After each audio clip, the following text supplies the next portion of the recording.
বাজে সকাল 9টা। আমি ব্যাগটা নিয়ে একদম বেরিয়ে পড়েছি, দেখতে পাচ্ছ। কিন্তু কোথায় যাচ্ছি সেটা একটু পরে বলবো। তার আগে চলো মাকে একটু নমস্কার করে নিই।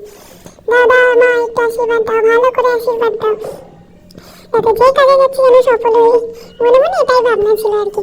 তো এই যে বড় ব্যাগটা টানতে আমার এত কষ্ট হচ্ছিল কি বলবো। আর মাটি দিয়ে তো চালালে এমনি কি চাকা নষ্ট হয়ে যায়, সেজন্য আমি অনেক জায়গায় উঁচু করে নিয়ে যাচ্ছিলাম, আর সেজন্য আমার প্রচুর কষ্ট হয়ে যাচ্ছিল আর প্রচুর হাতটা ব্যথা হয়ে যাচ্ছিল। তো শেষমেশ আমাদের চাঁদপুর স্টেশনে আমরা চলে আসলাম। এসে দেখো দুজনে মিলে গল্প করছি আর ভাইয়ের জন্য ওয়েট করছিলাম। ভাই কখন আসবে কখন আসবে, এদিকে আমি চুল নিয়ে ব্যস্ত হয়ে পড়েছি যে ভাই যখন আসছে না তখন নিজেকে একটু ঠিক করে নিই। তো দেখো আমরা ট্রেনে কিন্তু উঠে পড়েছি আর মা আমাদের যাত্রা স্টেশনে দিয়ে চলে গেছে। আর এই লোকগুলো কিন্তু আমি চিনি না। তো এখন আমি আমার ওয়েদার দেখতে দেখতে একটা সুন্দর একটা ভিউ দেখতে দেখতে আমি চলে আসলাম হাওড়া স্টেশনে। এসে ভাইয়ের সাথে কিছু ভিডিও করছিলাম। ভাই তো জানেই না, ভাই বলছিল কি করিস না করিস না করিস না, ও একটু আনকমফোর্টেবল ফিল করছিল। তো আমি ওকে বললাম একটু তাড়াতাড়ি। তো ও তো কিরকম লজ্জা পাচ্ছে ওর মুখটা দেখে, এটা তোমরা বুঝতেই পারছো। তো এখানে কিন্তু হাওড়া স্টেশনে অনেক লোক এসে বসেছিল, প্রচুর প্রচুর লোক। সেই ছোটবেলায় 11-এ যখন বাইরে ঘুরতে গেছিলাম সেই কথাটা মনে পড়ে যাচ্ছিল। আমরা এরকম করেই বসেছিলাম সেই সময়। তো তারপরে আমার ফ্রেন্ডের সাথে দেখা হয়ে যায়। তো আমরা ভাবি চল দুজনে জল নিয়ে আসি। তো আমার ভাই কিন্তু আমাকে পৌঁছে দিয়ে চলে যায়।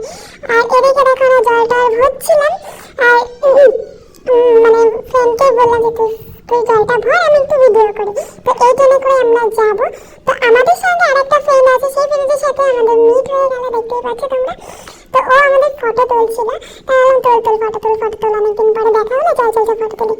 তো আমার এই ফ্রেন্ড সবসময় ভাবে আমি ফটো তুলছি, তো সেই জন্য ভাবছি যে ফটোটা তুলবি যখন ভালো করেই তুল। তো দেখো ওটা ট্রেনের মধ্যে পড়তে বসেছে পুরো বিদ্যাসাগরের ছোট ভাই বোন যেন। আর এদিকে ট্রেনে যাচ্ছি বলতে না সেটা কখনো হয়। তো তারপরে একদম 2 দিন ট্রেনে সফর করার পরে রাত 2টোর সময় আমরা ট্রেন থেকে নামি। আর আমার ফ্রেন্ডটা জিজ্ঞাসা করছিল কোথায় কোন ট্রেনটা, আমাদের আরেকটা ট্রেন ধরতে হতো। তো সেই জন্য সব কিছু জিজ্ঞাসা করে নিচ্ছিল ওরা। তো শেষমেশ আমরা একটা স্টেশনে বসি, একটুখানি রেস্ট নিই। তো তারপরে আমরা প্রচুর খিদে পেয়ে যাই, কারণ 2 রাত কিছু খাই না। মানে ছোট খাবার যেগুলো খাই একদম বিস্কিট, এগুলো তো আমাদের পেটে ভরে না। তো দেখো আমি এখন শাহরুখ খানের মতো বলেছি রঙ্গে আহা কি সুন্দর হাঁটছি, দেখো র্যাম্প ওয়াক করছি। তো শেষমেশ আমরা চললাম খাবার আনতে। দেখো রাস্তাটা একদম শুনশান, দেখতে এমন ভয় লাগছিল কি বলবো। আরো কি একটা কথা যে বলছিল আমার মনে নেই, এত হাসি লাগছিল। দেখো চারদিকে রাস্তাটা যেন শুনশান, কোনো লোক নেই। আমাদের দেখে তো দুটো ছেলে বলেই ফেলেছে যে মেয়ে দুটোর কি সাহস রে বাবা, একা একা যাচ্ছে খাবার কিনতে। তো এই দোকানে শেষমেশ একটা দোকান খুঁজে দেয় রাত 3টের সময়, দেখি এখনো বিক্রি টিক্রি করছে।